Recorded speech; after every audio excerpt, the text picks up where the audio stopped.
So last time I did a video, I believe it was just a few days after my grandpa went in the hospital. And I talked about everything being kind of chaotic. We had one night where my mom, my aunt, and I spent the night at the hospital, at the ER with my grandpa. And we're up for like 39 hours. And that's not fun anymore. I used to kind of enjoy seeing how long I could go and stay awake. That's I don't appreciate that anymore.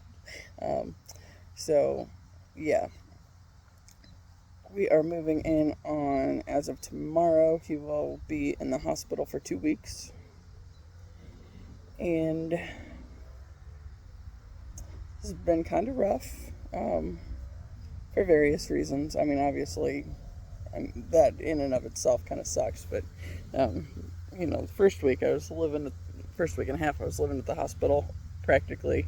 My mom's been staying there. I was just going early and staying into the evening, and just a lot of back and forth and making sure my aunt and my grandma are able to get over there, because it's downtown, and my aunt doesn't currently have her card. She's loaning it to her son-in-law while his is in the shop getting fixed. So, trying to coordinate those details, as well as, we do additional errands. Like the other day, we had to take my grandpa's hearing aid to the other hospital in the opposite direction to get it fixed.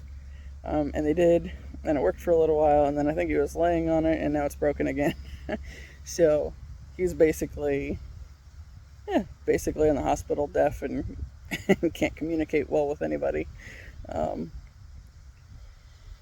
So it's been a trip in and of itself on that end. But I was thinking all day I was going to do another video, and I had one path in mind, and then been also okay. I got to the weekend, and my brother said he was going up to the hospital, so I decided to take the weekend off. And so I didn't go up there Saturday or Sunday. Yesterday I went up there. Of course, it was his 85th birthday too, so that was kind of a big deal, and had to go celebrate as much as you can in that situation with a surgically repaired, shattered femur and 5 broken vertebrae in your back. And oh yes, he aspirates every time he has anything, so he is on basically ice chips is what he's been living on the past 2 weeks, and of course the little food bag that they give him. So he's getting nutrition, but can't eat or drink anything aside from that. So that's kind of not a happy point for him, obviously. Anyway, since my brother went up there over the weekend, I decided to take the weekend off and started feeling like I wanted to rearrange my office some more. I found a home for the 2 baby cockatiels, which, I mean, they're 2.5, so they're not really babies anymore, but the children of the 2 that remain. I went ahead and rehomed them, and then because I was able to shrink their cage back down a little bit, I decided to put the divider back in it, because it's a double flight cage, but with the divider in it. Now I have 2 flight cages. So I have my 2 cockatiels on one side and 2 Borks in the other side. So there's a lot less space taken up for bird cages now. I have one that I posted for sale, and I'm waiting to hear anything on that one. The first day I had it posted, somebody contacted me to see if I wanted to trade for a cockatiel. It's like, No, I don't actually. And besides, if I decided I wanted to do that, then I'd have to have a place to put it, and then I would have to keep that cage. So yeah, no, it's not happening. But anyway, as it always does, that started me off on projects. Go away.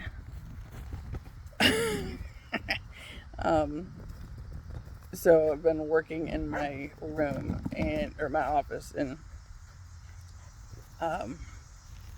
this dog. It's hot and she's frustrated. That's not helping it. Let's see if I'll get her to do it again. Yes, so this is the crazy noise she's doing. That's all her beating this thing up. So yeah. Yeah, whatever. Anyway, yesterday, Sunday, I got the baby cockatiels rehomed. And then I started thinking about what I wanted to do in there. And I got the cage, the single flight cage that I had my Bork parakeets in. I got it out and cleaned it up, hit it with the power washer, and posted it on the Facebook Marketplace and a couple other places. And no! This would be so much easier if she wasn't yelling at me the whole time or griping at me and just staring at me, panting like she is. Anyway, so I got the cage cleaned up, and I'm not putting it back in there. It's like, I will find a new spot for it, even if it's just a hole in the living room for a moment until I can get it out of there. Reptile cages go so much faster, and yeah. I have one left of those, but it's still got a bearded dragon in it. So, I mean, she's 9, so I don't know how long she's going to be around. But the other one died at 9, so anyway, it started me on some big rearranging ideas, and I decided I wanted to move the bird cage to the wall that my TV was on. So yesterday's project was taking the TV down. It was mounted on the wall. So for me to get it down by myself, luckily the dragon tank was over there at that point in time, so I could just balance it on the tank, and take the screws out of the back of the TV, and then take the mount off the wall from there. And that worked out fine. But then I had to move the dresser that the dragon tank's on. So that was a big project. I got it moved, finally swept that area real well, and wiped the wall down. And bird dust, y'all, it's gross. And it's everywhere. So got the TV down, moved the dresser with the bearded dragon tank on it, and then moved the bird cage over to that wall. And then I had to go in, it was like a 2-part project. I had to take a break in there and then go back to cleaning the cage, clean it up real well, and then put the divider in it and get it all situated so I could get the 4 birds back into it. They were kind of short-term living in their shower cages for a little over 24 hours, but whatever. So I got that done. And that was yesterday's project. Got the birds situated. And today's project, I had to get my stuff off the shelf that was over the bird cage, so I could take it down. And of course, it's all awkward stuff, so we wouldn't want anything to be too easy at this point.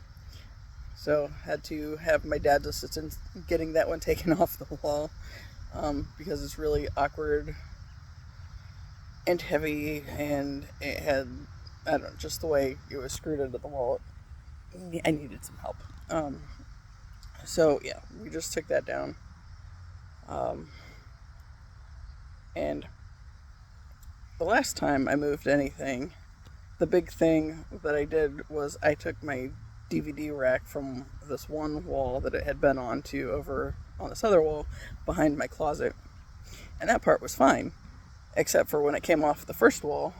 I remembered that when my dad was looking for the stud in the wall to hang the the DVD case on, where he thought it was, it ended up not being, and so there were like 15 holes where he got frustrated and just started drilling into the wall to see if that was the stud until he found it. So yeah, there were a lot of holes. So after that got moved, for a while I had the one bird cage in front of it, and it wasn't high enough to cover it, but it was close enough that it wasn't really of concern. But since I'm doing this big rearranging, take a break. No. She's gonna make me crazy, y'all. Anyway, since I'm doing this bigger project, I decided to patch the holes. And I was pretty sure I still had the leftover paint from that project, and I just found out that I do not.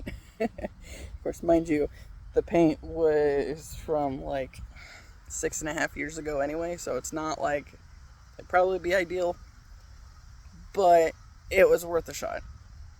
But since I now have the spackle on these holes on the wall, and I'm fixing like the holes where the big shelf came down from, because those are freaking huge. Yeah, I gotta fix those too after I wipe it down from all the damn bird dust. But since I don't have that color paint anymore, I don't really want to buy new paint at this point, because I figure at this point I'm kind of on borrowed time being here. Which, yeah, there's no big game plan for relocating anytime soon, just because I'm not at that place right now. But I'm at the point where I know I need to do what I can to find my way out of here in the near future. And this whole time being back home, while I was getting my divorce and all that stuff, it's been very necessary, and I can appreciate that there's a lot of things I've been having to close out while I've been here. Just ways of existing as much as anything, and being the person that that found my way back here so often, so easily, and making the necessary disconnections where I needed to make them. And there has been an awful lot of that. So to be expected.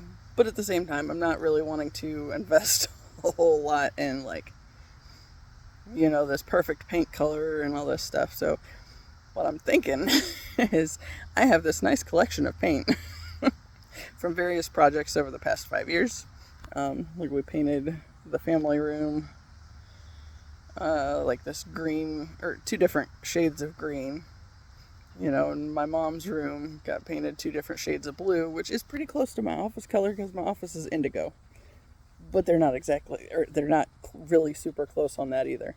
And since that room's across the hall, I don't want to use those colors either. I did get this can of paint sometime in the past 5 years that it was on clearance. I like clearance paint. I like clearance craft stuff is the big thing, because I can come up with all sorts of stuff to do. And it's gotten me into various little paint projects. I found these different colored spray paints a few years ago, and then I started getting into, or realizing that just because I bought something that was black to hang on my wall doesn't mean I have to keep it that color if I don't want to. And so I've been having a lot of fun painting picture frames and this one thing was, it's an owl that my brother and sister-in-law got me a few years ago. Just odds and ends, whatever, and I intentionally buy things to paint, just because I can. So the current project, okay, a couple years ago, I don't remember, it's all run together, a couple years ago, I think, my brother and sister-in-law, they had been painting the rooms in their old house, and then they ended up moving. She just torn the shit out of that ball. It's not a ball anymore. You saw it was just a squish thing with a bunch of holes. There's a huge hole in it, and the handle's long gone. But anyway, no.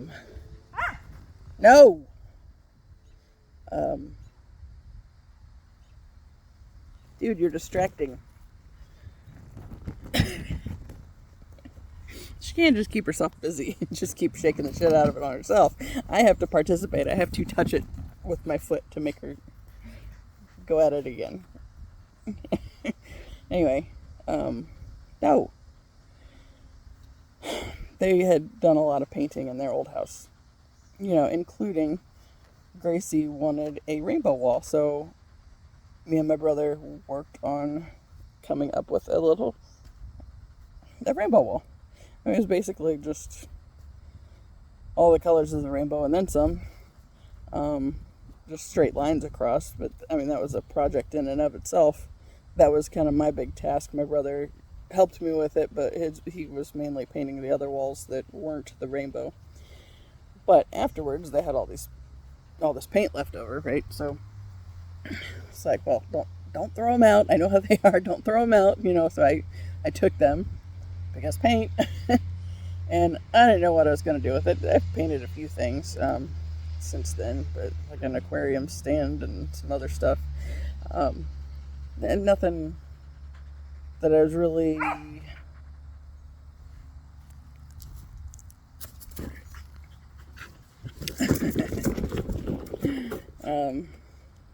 I'm not there yet. And nothing I was too attached to. And yeah, the aquarium stand, I got rid of my aquarium last year, I think. Just wanted space more than anything. Tired of moving stuff around and having wall-to-wall furniture, literally. And yeah. So I got the leftover paint. So of course there's the rainbow colors, and then pink and purple, and then, well, purple's part of the rainbow, but also like an aqua color and a turquoise. And I don't remember if those were part of it, or I think they might have had them for a different room, but I don't remember. And then they had this other blue that was most of their living room and dining room areas in the hallway. So I have like a full quart can of this blue, which also is not the same blue. Well, it's not my indigo anyway. So I've been trying to, well, it's just been on a shelf in the garage, right? Anyway, since I now have all like this spackle space going and have more holes to patch, and we'll have even more because I'm not done moving stuff. I started thinking about it. It's like, I feel like this is a good time for just some miscellaneous art project, and my room is that art project. So, or my office room. Yeah, so that's what I'm currently doing. And of course, I'm not doing that instead of going up to the hospital, so I still gotta make time to go up there. But, I've talked about in other videos that, back at the end of last year and the beginning of this year, but I really started noticing it in November and December, and then at the start of January. I started seeing 37 everywhere. And it has not let up. I still see it, and I just saw it when I looked at the timer. But it's like, okay, it's always when I happen to catch the clock, when I happen to, just notice that half, well, yeah, that between the next main road and the road we're on, there's several 37s in the addresses along the way, and it's just, I never thought of it. I have lived here the majority of my life. My parents had this house built when I was 4, and then we moved in, and then, I left for college, left for basic training, and all those things, and then ended up coming back, and then ended up coming back, and then I go to get divorced, and ended up coming back. So it's like I never noticed it until I was seeing it everywhere, and it's like, that has to be something. So I started going to the classes at this Inner Path shop. It's a metaphysical shop, not too far away. And the first, I don't remember if Annie's class was, I think it was the first one I did. And then I also went to Lanita's the next day. But anyway, the first class that I went to at Inner Path, we were talking about numbers, and she said, that if you know somebody that's crossed over, they'll use numbers frequently to, try to get your attention. My attention had never been sought after before that I noticed. Hi. No. And then I was seeing it everywhere. And then when I went home that night, I just happened to start thinking, it's like, all right, so birth dates, death dates, age that they were at their death, whatever, those are all things that, are common numbers that the other side might use. So I drove home that night, and that was the first night it occurred to me that could potentially be my great-grandpa's birthday. And it was, March 7th. Of course, I've heard his birthday over the years, but he died when I was 7, so I haven't really retained that until, this year. So yeah. So after I realized that, and the big thing then was, it had never occurred to me in my lifetime that he might try to get my attention. Because I had this really not good outlook on death.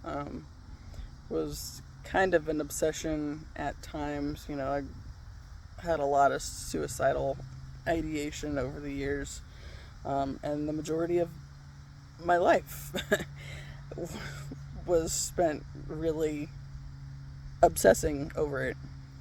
And it makes sense now as I think about it, because my grandpa's always been obsessed with death, and my parents, I haven't heard them talk about it as much, but my grandpa's talking about it enough for everybody. And he's had leukemia and various types of cancer over the years, that at least 17 years worth of treatments for that. And after my great-grandpa died, he and my grandma moved back up here from Oklahoma. And it's like, I immediately noticed then that all the birthdays, all the holidays, everything that was a family get-together became an opportunity for him to talk about his death. Thank you. No, I don't want to play. So, that's kind of, it's been something I've spent a lot of time struggling with, because I was always obsessed with it too, but more so it's like, oh, it's your birthday? Great. How about we talk about when I'm going to die? It's like, yeah, yuck. So, then I start seeing this number, and then it occurs to me that, maybe they do want to talk to me. Okay, that's interesting in and of itself, right? So, I was pulling some oracle cards. I felt really drawn to this one, Wisdom of the Hidden Realms or something deck. And I pulled a card that night, and, I pulled a few, but one of them, I don't remember if the one that was the number 37 came out at that time, but it has many times since then. So the big one that got my attention, of course, mind you, my grandma and my grandpa were both in and out of the hospital a lot in December and January. It's like my grandpa was in and out 3 times, and my grandma had one stay herself, but they were falling and doing a lot of that stuff too. So the card I pulled was the Sisters of the Seasons, and it talked about be mindful of what season you're in. It's like, oh, that sounds ominous. I think I'm sliding my way down this tree. Anyway, so Sisters of the Seasons, be mindful of the season that you're in. And, you can't rush from one season to the next. You have to actually go through the season, right? So, it's like, okay, that's a little unnerving. I mean, I just felt this overwhelming sense that this was a big death year.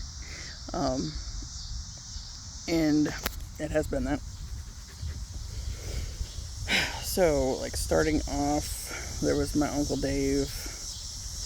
When I had a former coworker that passed away, and then a longtime family friend that my brother said he always saw this guy as basically a second dad. So those 3. And since then, God, I know of like 4 or 5 other people, but not super close to me. Like, I think the next closest that's been recent was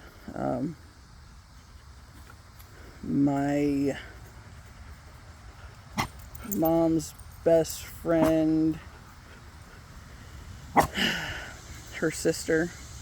Now, my mom's friend, this is somebody, I think they moved to town when I was in 1st grade, and Mom started watching her kids, or at least she started watching, the one kid at the time that was my age. I think the other one, I don't know, he wasn't too much later if he hadn't been born then, but there's a big gap between them. But yeah, I think this is going end of my 1st grade, start of my 2nd grade kind of year. I don't know. Anyway, that's how long we've known him. So, long time. Not even trying to math right now, y'all. But yeah, her sister was recent. A little bit of a surprise on that one, I think, for them. No, just gonna do it again.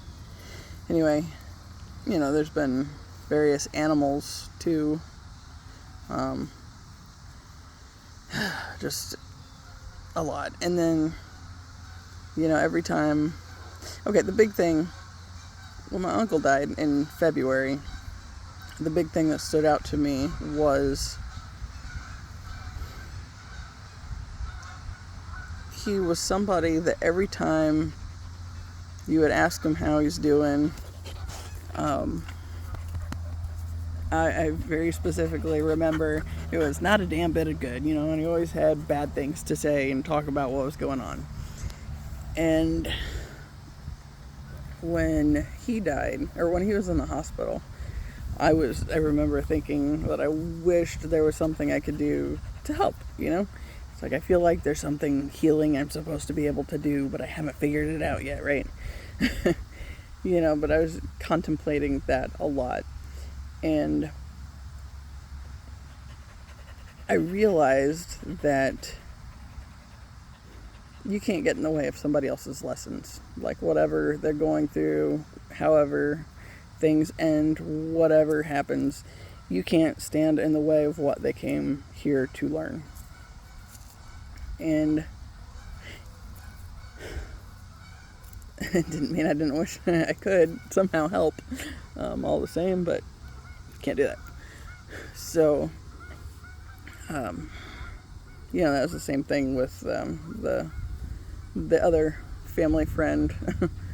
When he died, he had some stuff that was going wrong. Like, he had to have a couple of his toes amputated because he was diabetic, and he had eye surgery, and in the post-care, he was given the wrong eye drops, which made him, I think, basically go blind in one eye or whatever. And so things were kind of getting rough on his end. And then anytime I heard him talking to my parents on the phone, they didn't have him on speaker so they could both talk to him. And he was talking about everything that was going wrong. It's like, there's a lot of this kind of stuff. So I've also talked about how it's been very important, and I'm finally understanding why it's so important for me to ground my energy and be mindful of what's mine and what's not mine. Because if I'm not, like, being very intentional about not picking up other people's junk, then I do. And it's like, I don't know. I don't even know how to explain how all that works out, but it's a lot of it, and it's been very heavy, and it finally, has made me realize that I think most of the stuff that I've carried through my lifetime hasn't even been mine to carry. And that's been difficult. Trying to undo that and figure out how to detach from it. Tazzy! The corgi's out. So, of course, anyway.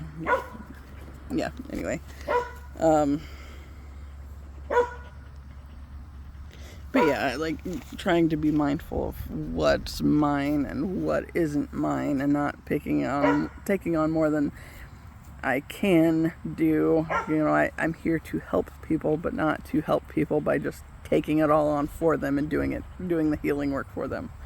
That is not what I'm here to do. Even though, I always had this sense that if I could feel it, it seemed like it was mine to have to deal with, and that I was somehow responsible for it. And it took me until 41 to realize that's not the case. And I just need to know what's mine and what's not. So I've been, like, very particular about doing that. I got the obsidian, I got red jasper, and what else do I got for grounding? The copper.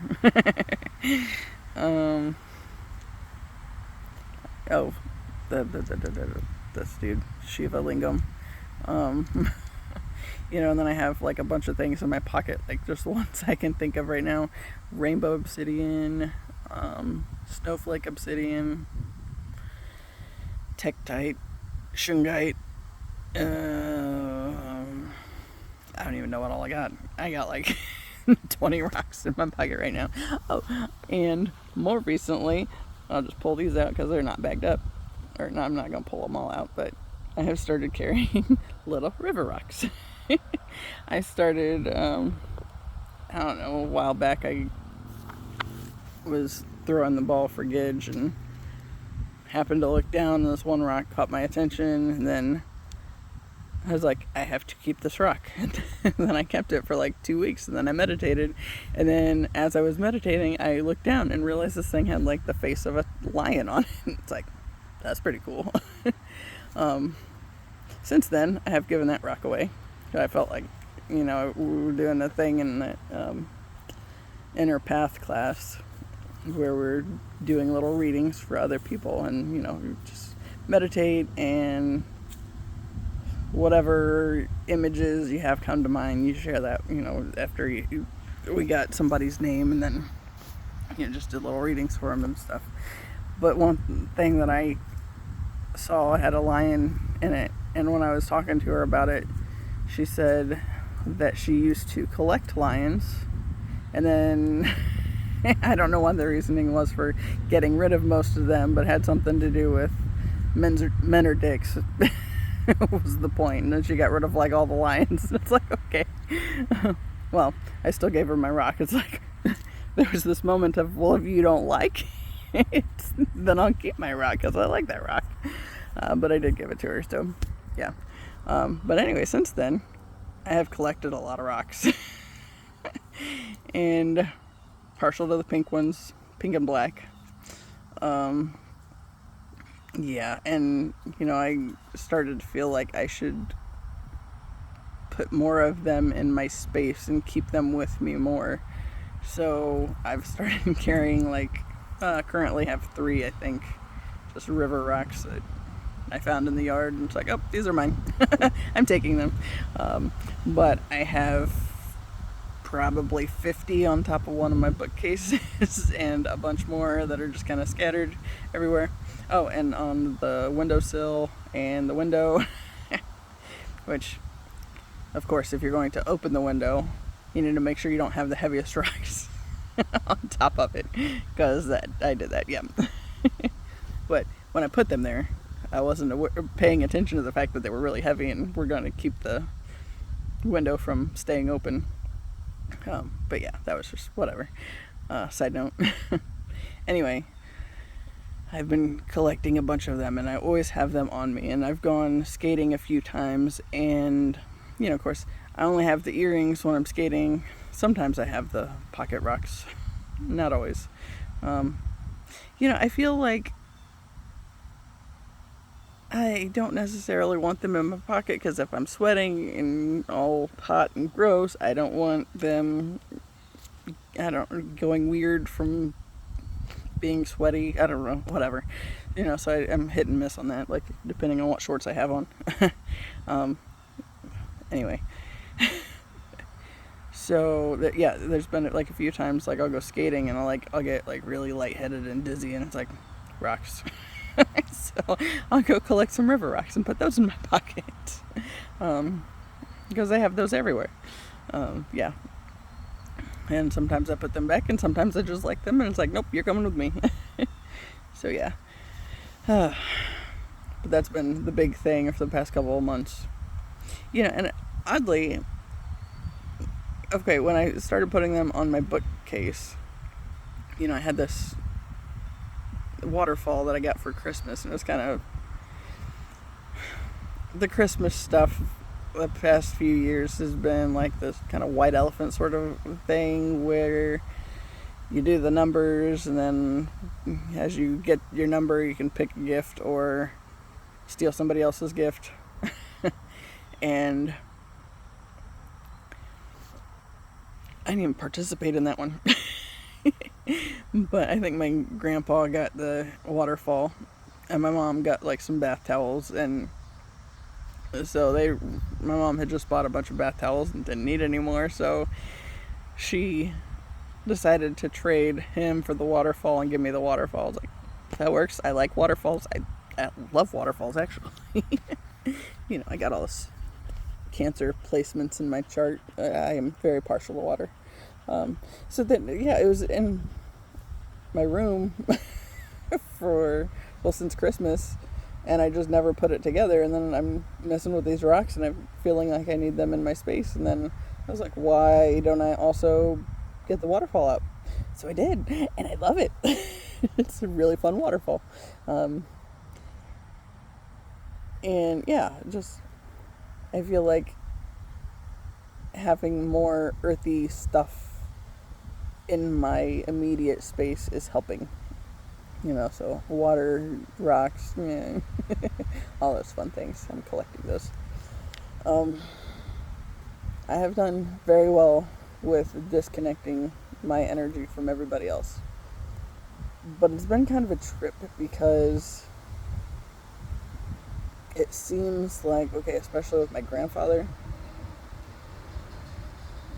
like it's somehow sped up the process of what he's been going through.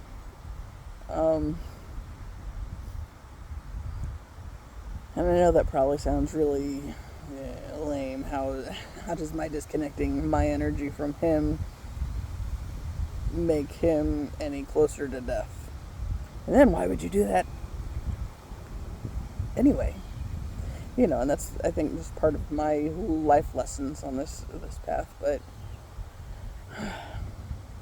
I think, I've said before, I think we all pick up on like the energies when people around us are hurting and upset for any kind of reason. We just naturally want to balance it out and try to do more than is ours to do.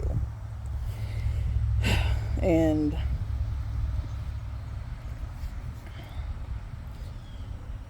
there's a lot there. It's just kind of a loaded statement. And yes, I do believe that very much. But it does also feel like everybody around me, like since I've been changing and since I'm disconnected from what they're doing, like they can't just get to me like they always used to. Like, they know, at this point, they know religion and politics are going to make me leave. That's just all there is to it. So if you put something on that is either of those, you're not going to get to spend any time with me. That's just, I'm not doing that. It's just nonsense. Especially like just the amount of intensity that comes with most people who follow any particular path, religiously or politically speaking. There's a lot of hate there. And I don't want any part of it. I would like things to be better in this world, so I don't want to keep perpetuating those things so they don't get my attention anymore. And I know my mom's gotten mad at me a few times because she doesn't know how to interact with me now. Like we used to watch, we have all these shows we'd watch and all this stuff, and now I just really don't watch TV except for when we're doing my hair. So now she kind of bribes me with, hey, your hair needs to be done again, you want to watch something? And yeah, and it's a hot mess. And this I hit with the color depositing shampoo. Might hit some of that too, but it won't be the same colors. It'll be either this color or like a purpley color. And God, those roots again. Never realized how fast my hair grew out until I was messing with bleach to try to keep the colors. Anyway, this whole ordeal's kind of slowed that down too. I don't know when that's happening, so we'll probably just do the color depositing shampoo or whatever I can reach to tweak anything. Otherwise, it is what it is. But okay, so there was, I think about, okay, are we at a month now? Maybe a month ago. I honestly have no idea. Either 4 or 5 weeks ago, my grandpa went out to breakfast with a friend. He hasn't liked to go anywhere for a while. And he was walking, I think he even had his cane, and they were leaving the restaurant and he fell and hit his head on the curb.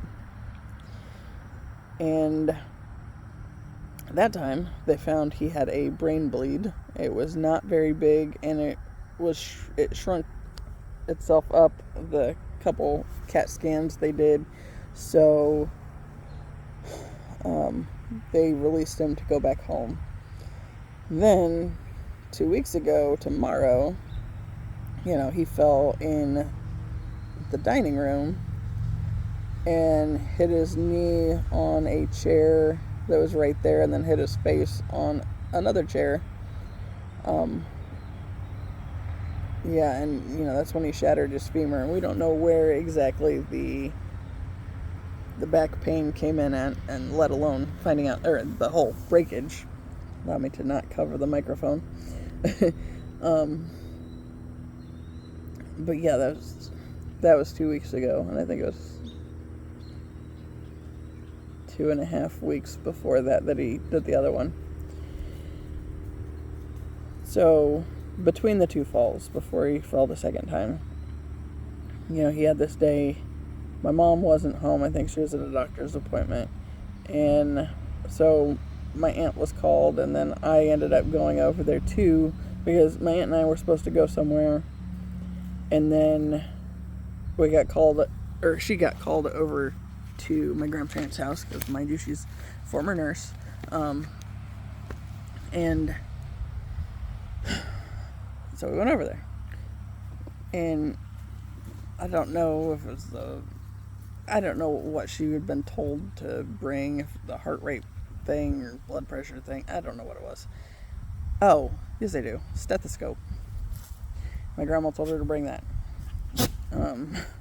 So we end up over there, and we're standing there in my grandparents' bedroom, and my grandpa is laying in bed. Yeah, he don't look good. Honestly, when I'm standing there looking at him, he looked like a corpse. And it was kind of a really trippy sort of experience.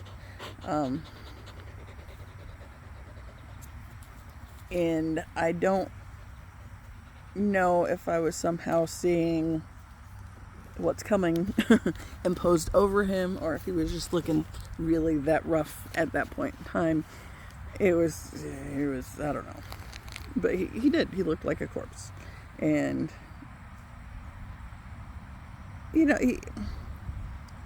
I don't remember the actual purpose of the stethoscope, but he did say, it seems like he said something about make sure it's still doing what it's supposed to be doing or whatever.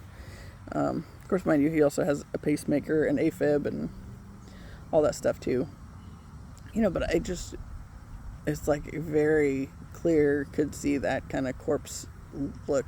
It's like, okay, and those aren't things that are very easy to mention to family. That, hey, I'm seeing this shit now. Since then, my aunt and I have talked about it, and she said she kind of saw it too. And,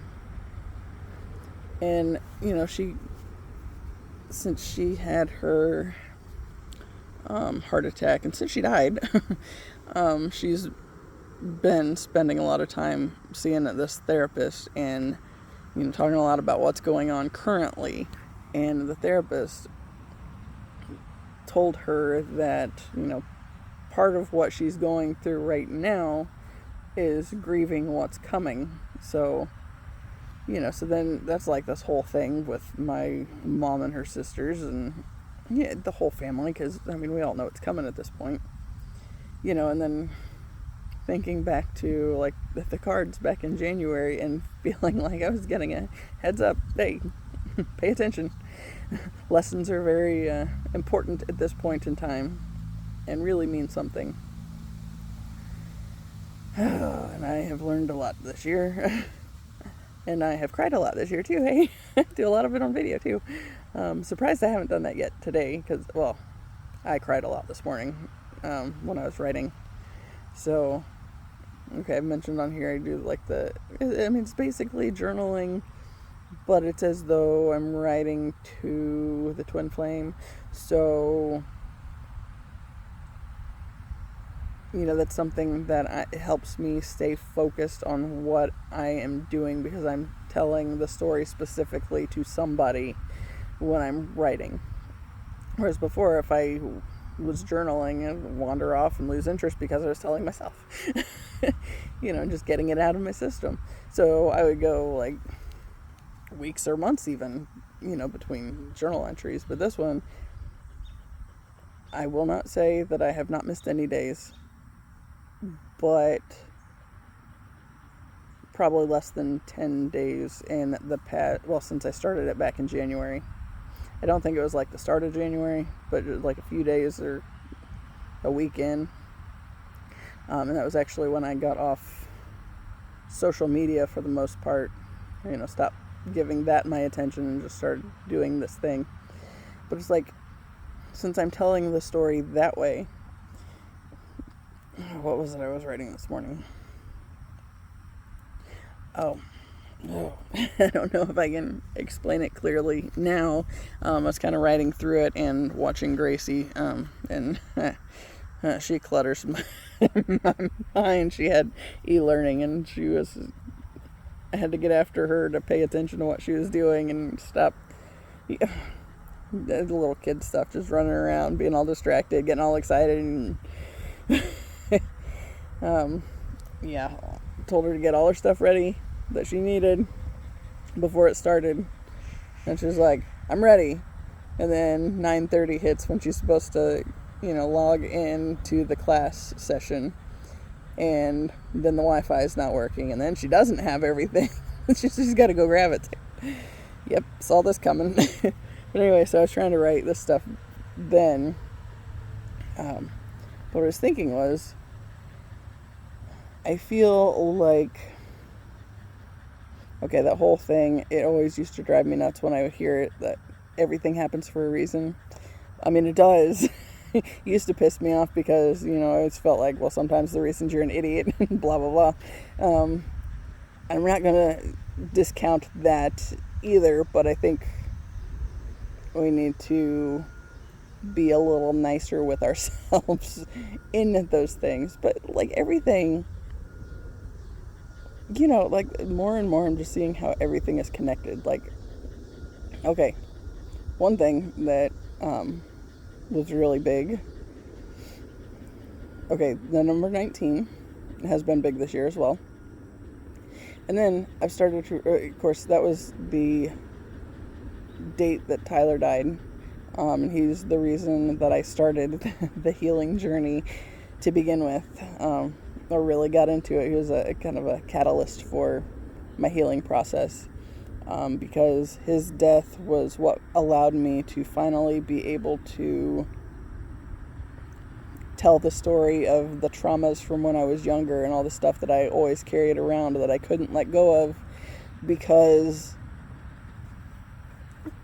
I felt like I had to be something for other people. And then once Tyler died, then it was like I had this ally on the other side, and it was like, okay, so whatever's on the other side, he knows what's all there is to know about this situation. So there's nothing to hide from anybody anymore. Well, I mean, I still wouldn't have told like people in my actual life those stories until I started the process, being able to release them, through writing to him, because he died and was the person on the other side that already knew everything that I would have to say. So, yeah. So, he died on the 19th.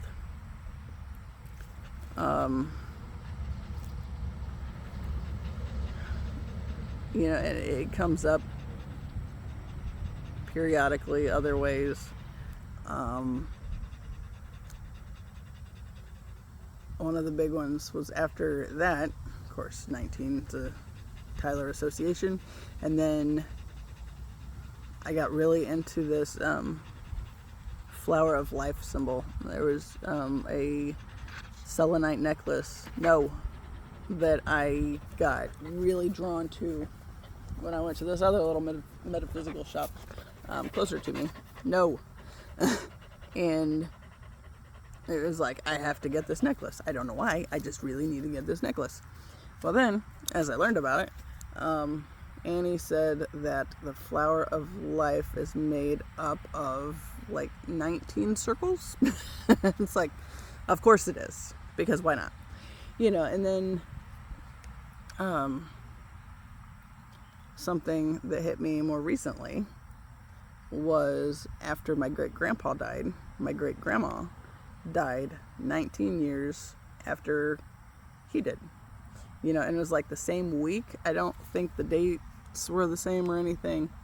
But I've seen 31 a lot as well. 31 and 33.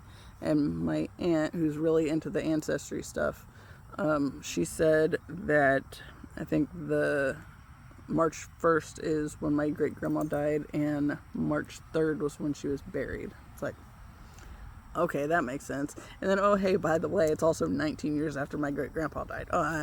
Okay. And those were like the two biggest deaths for me. Like, my dad's parents died. Okay, so my great-grandpa died in 91, which, there you go, is 19 backwards. And just flip those numbers, and it does work that way. Yeah. So, because 91 is also a big one, since that was the year that my great-grandpa died. That was the year that, like, I started getting really bullied really badly, and everything went to shit, basically. And then 2004 was the next close death that I had, and it was my dad's dad, which we didn't have a really good relationship, and it wasn't because, okay, what it was I was super quiet, didn't like talking as loud as necessary for him to hear me, because he was really deaf and couldn't hear anything. So, like, to the point he would call my dad, and my mom, my brother, and I'd be at the back of the house, and we'd hear, "It's Gary, your son," on the phone. And we just automatically knew who it was. But even standing with him in person, like, I couldn't communicate with him because I could not speak loud enough for him to hear me, and so we just didn't ever talk. And my mom always said that she thought, hold on, get a bug or something.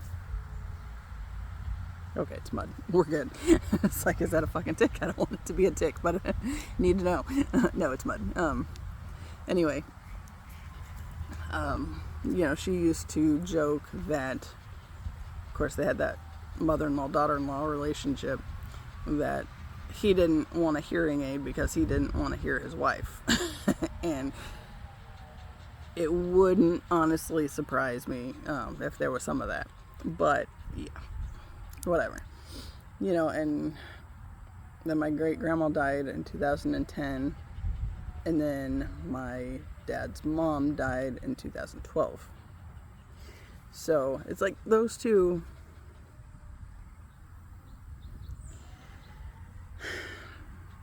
I mean, it's not fair, but I feel like we didn't have that good connection just because my mom's side's always been closer, and, well, and, yeah, back in the days of starting the early bullying and all that crap. So I have this one cousin that she's the only child, and she didn't like me. We particularly got into it roughly around 7.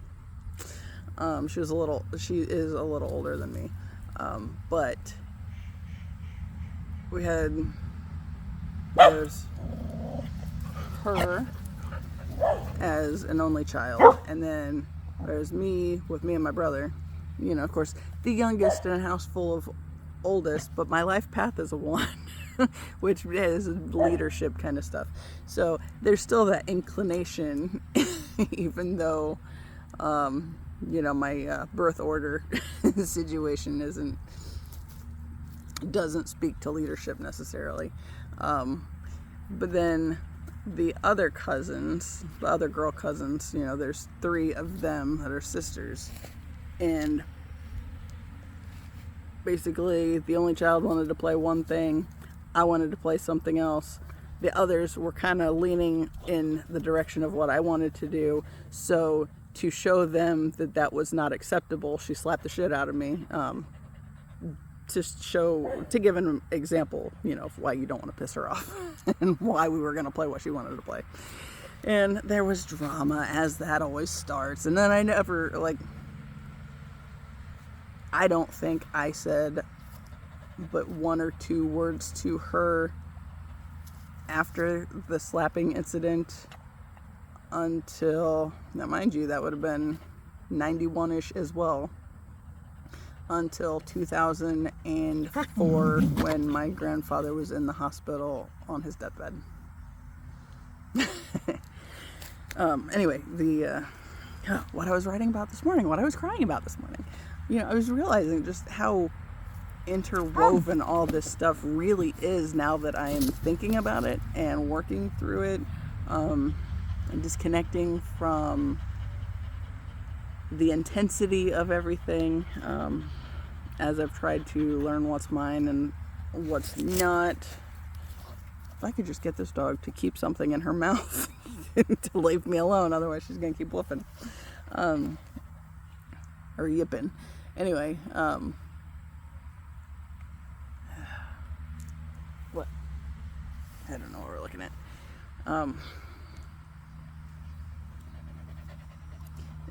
It's like, I don't know, it was just dealing with how interwoven everything is and how all this stuff is just for me to learn these lessons at this particular time. It was specifically, I think one of the things that I was writing about was the fact that, I've always, I resented my grandfather a lot over the years because of his obsession with death, and feeling like talking about his death was more important than talking about celebrating anybody's birthday, whatever. But then this year, the big thing that I realized is how sad is it to have to,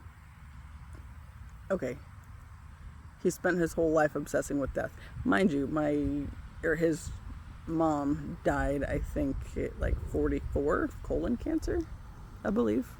And then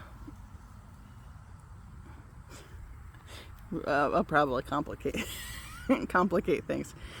It was his dad was my great-grandpa that passed away, died at 77. Okay, so when my mom was born, 1960, I think, my great-grandpa's wife had already passed away. Then when my grandma's mom, her husband passed away after my mom was born, I think.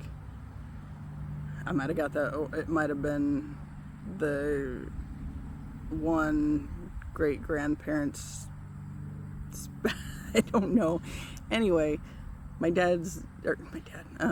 grandpa's dad and my grandma's mom ended up getting married because they knew each other and were around each other a lot at that point in time, and they were good humans and blah blah blah. So they ended up getting married and complicating the shit out of my understanding of my family for a long time. Yeah. Anyway, so my grandpa's dad died at 77 and his mom died at like 44. So, of course, because he lost his parents early, or a youngish, or at least his mom, that was a big thing. And then, when my great-grandpa died, it made it that much, amplified it, I guess, maybe. But I've been thinking a lot this year about how, how sad is it that he spent his whole life obsessing about death that he's never really lived. And then I was realizing that, it's not my place to say what somebody's here to learn or to make anything easier, but certainly not worse if I can avoid it, on them and learning their lessons. But what happens after this whole healing process. So, you know, it's like the other people around me, they don't cease to exist just because I've healed. The lessons that they're here to learn are still theirs to learn, and however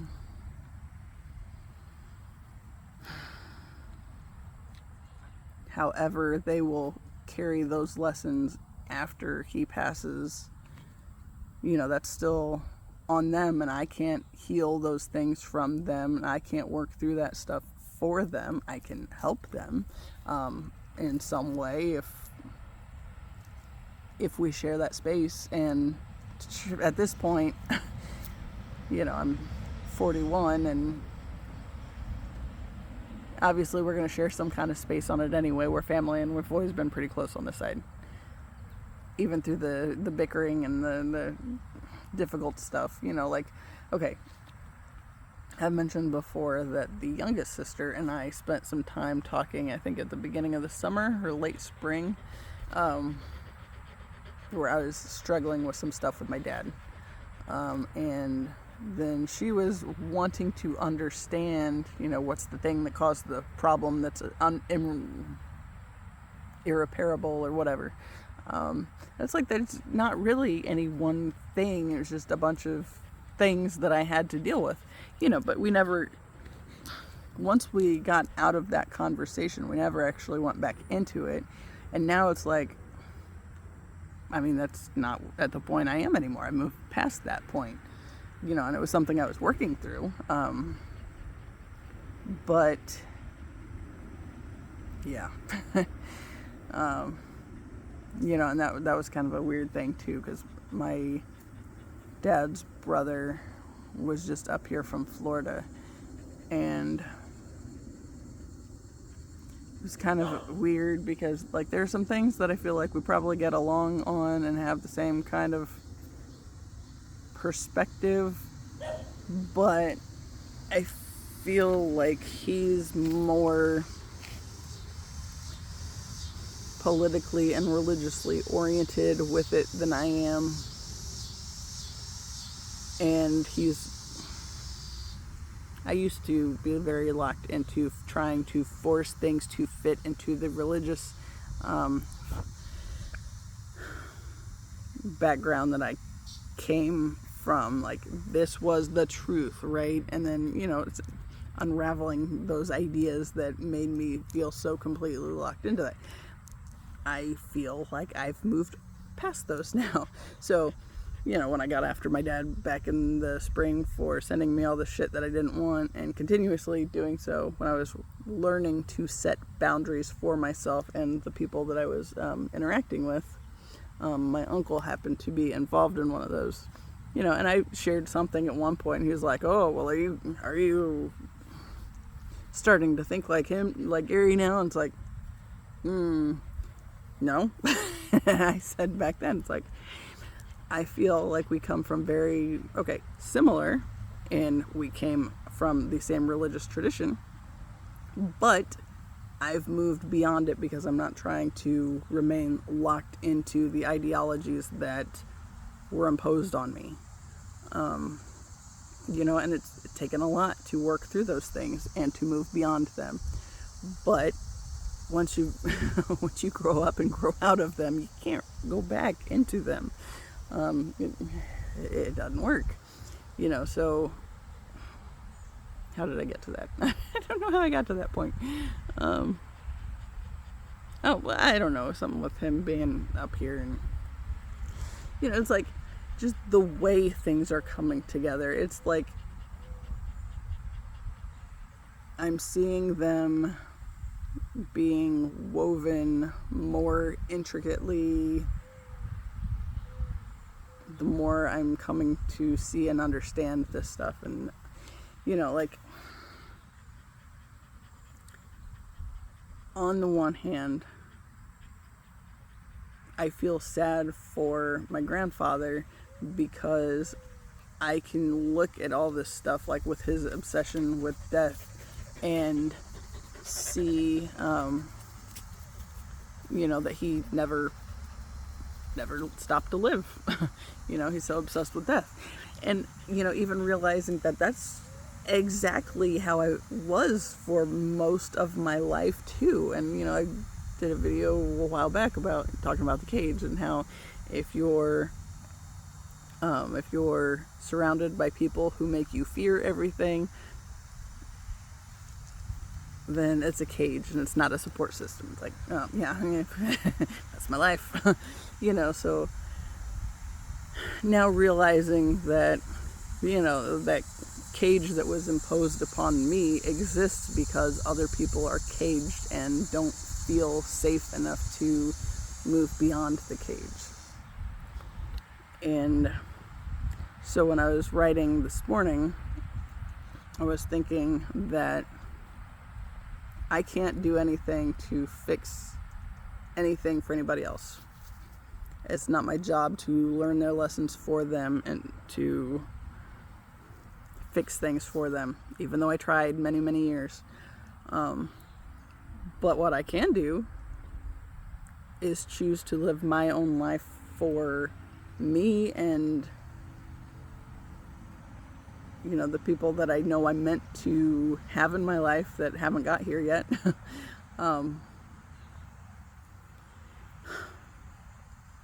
I can just be an example of somebody who has gone through the difficult work of the healing process and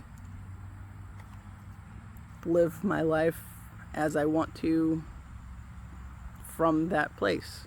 I can't change anything for anybody else, but I can show them that things can be different, but they have to choose it. And everybody in my family knows that something's going on with me. They just don't know exactly what.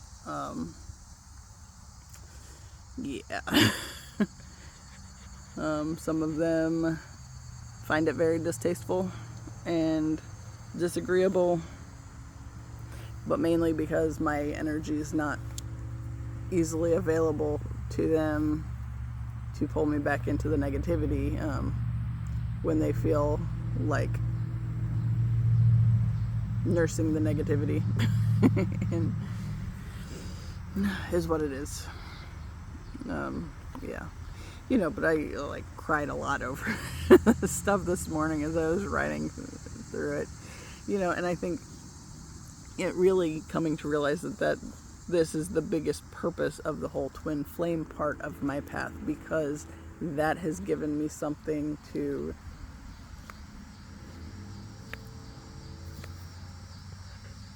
stay encouraged about. I always knew there was this big love story that was waiting for me in my lifetime, right? But there was going to be a very difficult journey to find that, but that it was possible and I could do it, and being surrounded and dragged down by all the death and decay of existence that is in the 3D world. That if I'm not mindful of my boundaries, I'm very easily swayed by that. So this other thing is giving me something to kind of keep pulling me toward the light, if you will. A reason to keep moving forward, even when things are incredibly difficult.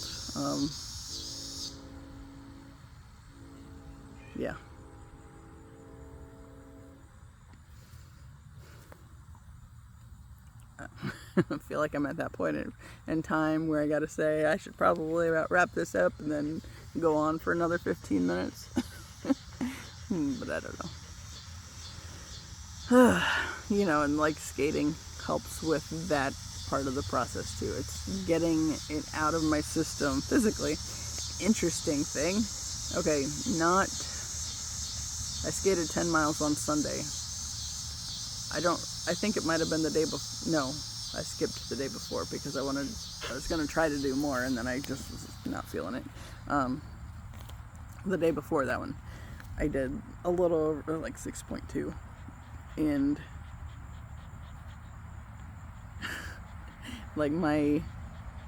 It was like the fastest pace I think I've ever gotten consistently. And at one point, one of my miles was 8 minutes and 2 seconds. It's like, come a long way since those 14-minute miles back in December. Of course it was colder then. And yeah, the weather was perfect on Friday.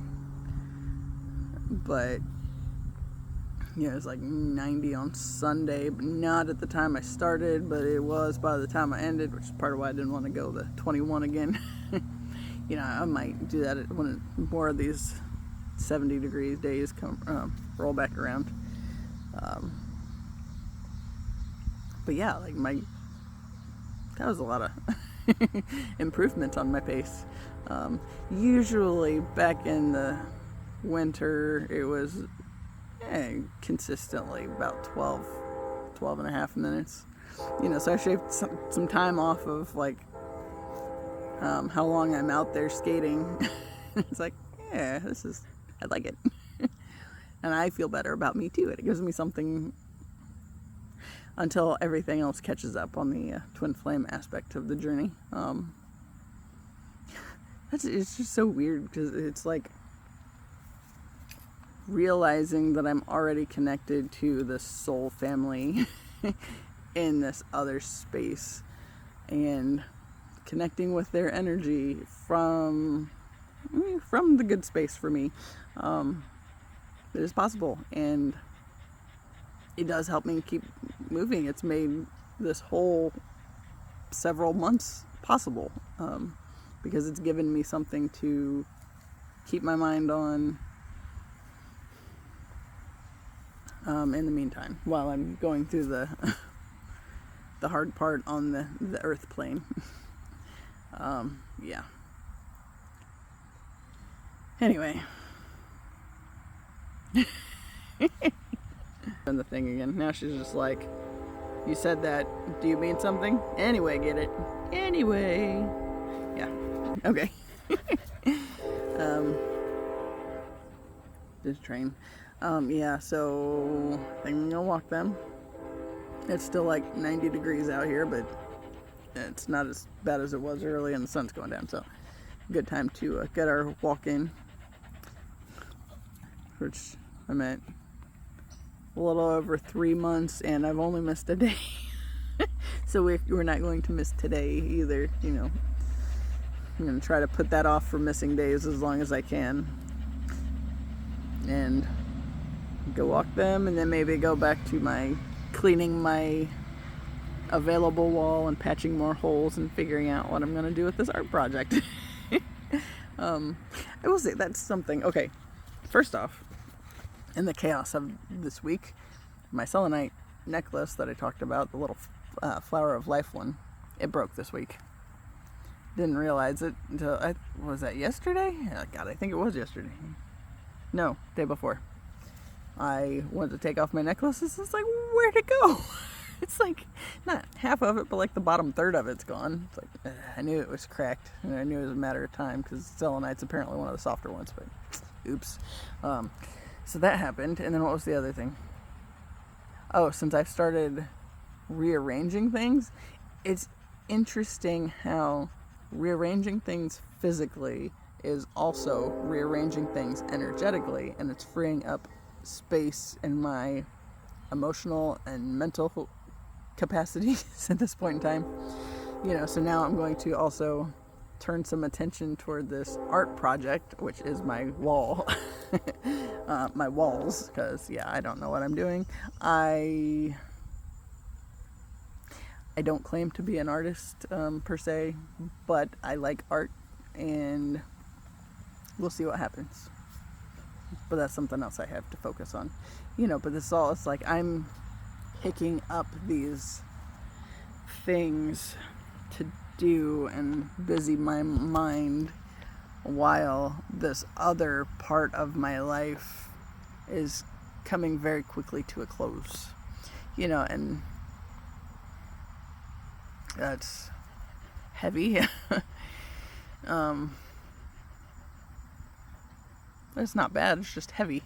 And like the day before all this happened with my grandpa, before he went in, or the day he went into the ER and we found out he shattered his leg. The day before, my aunt and I got called over there to help my grandma up off the floor because she had fallen on the way into the garage. So it's like, she's made a lot of comments about, okay, codependency at its finest. And I know the sentiment sounds fabulous, but depending on where it's coming from,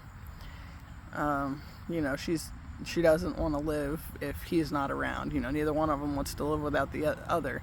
And knowing that it's largely because they've never spent time with themselves to get to know themselves apart from what they have and what they've always had, even if they have been bickering and all that difficulty, which of course just makes it that much harder for the like my mom and her sisters, what they've always known, and they've always played sides with which parent they favor more or whatever.